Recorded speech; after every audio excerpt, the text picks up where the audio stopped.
Sejam bem-vindos à terceira parte da aula sobre gerenciamento eletrônico. Esta e outras aulas irá detalhar o funcionamento e aplicação de todos os componentes eletrônicos do sistema de controle e enchimento dos cilindros, alimentação de combustível, ignição e formação da mistura.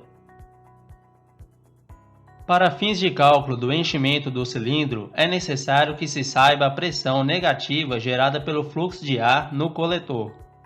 O sensor responsável por esta função é o sensor MAP, sigla em inglês para a pressão absoluta do coletor.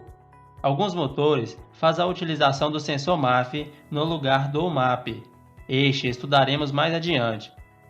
O princípio de funcionamento do MAP se dá na variação de tensão de um material chamado piezoelétrico, quando este se deforma, como mostra a animação no canto inferior esquerdo.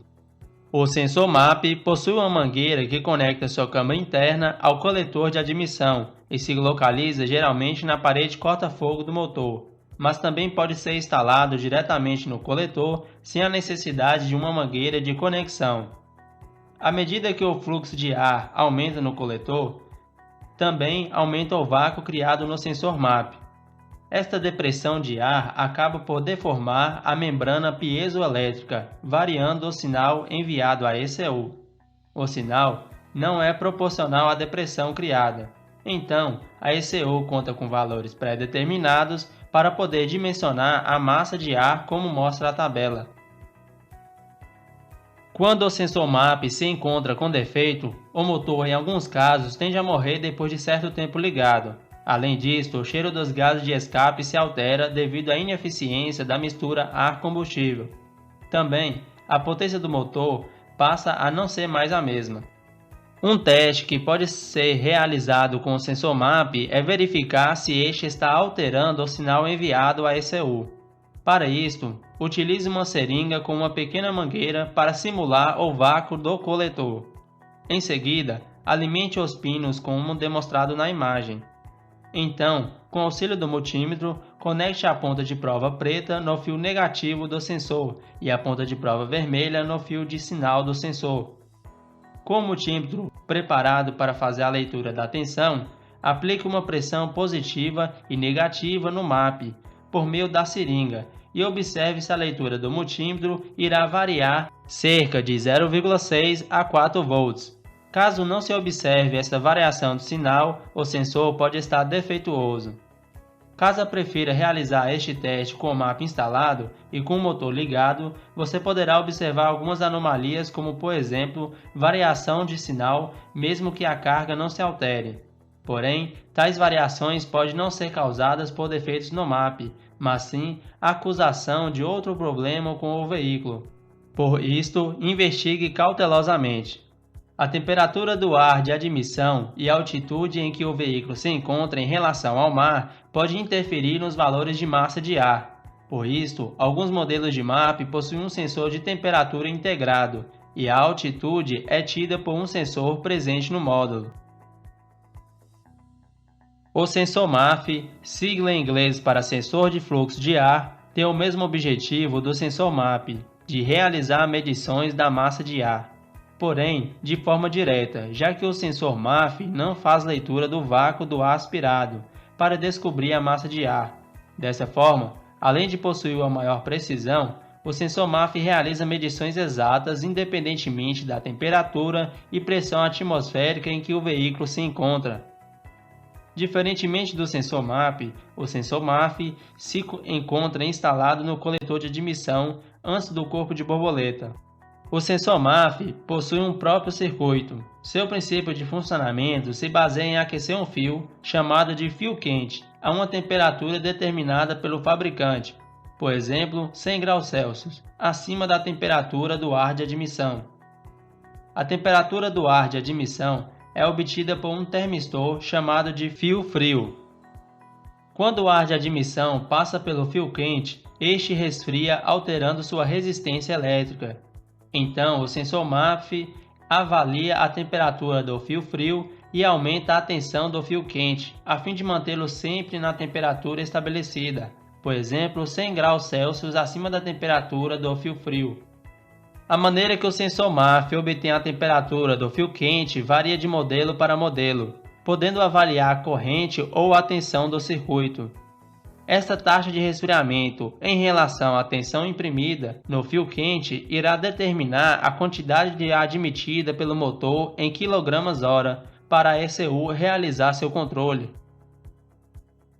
O sensor MAF defeituoso pode caracterizar-se por cheiro no escapamento de mistura rica ou pobre e ineficiência durante acelerações. Além do mais, a queima total deste sensor não permitirá que o motor permaneça em funcionamento. Este sensor é sensível a impurezas e, em muitos dos casos, a simples limpeza com produto apropriado para eletrônicos é suficiente para sua manutenção. Os valores indicados na imagem podem variar de um modelo para o outro. Outro sistema, característico de alguns veículos, também responsável pelo controle de enchimento dos cilindros, é o comando de válvula variável. Se trata de um sistema que se difere muito de uma montadora para outra. Este sistema atribui potência ao motor em condições específicas. Por meio de informações de alguns sensores, a ECU toma uma ação de forma automática, ativando e desativando o sistema por meio de um atuador solenoide. Este atuador, por meio de seus orifícios, direciona a pressão de óleo quando a ECU envia uma tensão pulsante de 12 volts para um de seus terminais, e o retorno da válvula acontece por meio de uma mola. Vale ressaltar que toda válvula cujo solenoide é necessário fazer um controle contínuo, ou seja, além de somente fechar e abrir, é necessário um controle contínuo. A ECU realiza o controle por meio de uma tensão pulsante conhecida como PWM. Quando o sistema de comando variável é ativo, se percebe mudança no comportamento do veículo. Caso essas condições parem de ser observadas, o sistema pode estar com defeito. Além do mais, tais problemas podem ser acusados por meio de equipamento de diagnóstico de falhas. Os testes que podem estar sendo realizados com este atuador são testes de resistência elétrica entre seus polos. Também pode-se estar inserindo uma diferença de potencial de 12 volts em seus terminais. Porém, mesmo que este funcione, não significa que está funcionando em perfeito estado. Por isso, atente ao teste de resistência elétrica. EGR, sigla em inglês para recirculação dos gases de escape, é uma válvula de obrigatoriedade para veículos que emitem níveis de óxido de nitrogênio, NOx, acima do permitido pelo país em que se encontra.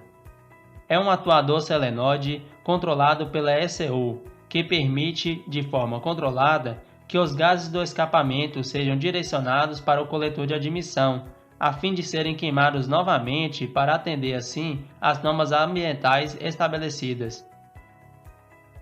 As válvulas EGR podem ser de construção mais simples, com 2 pinos somente para alimentação de 12 volts, ou podem possuir 5 pinos, onde a ECU conta com a informação de posicionamento da válvula.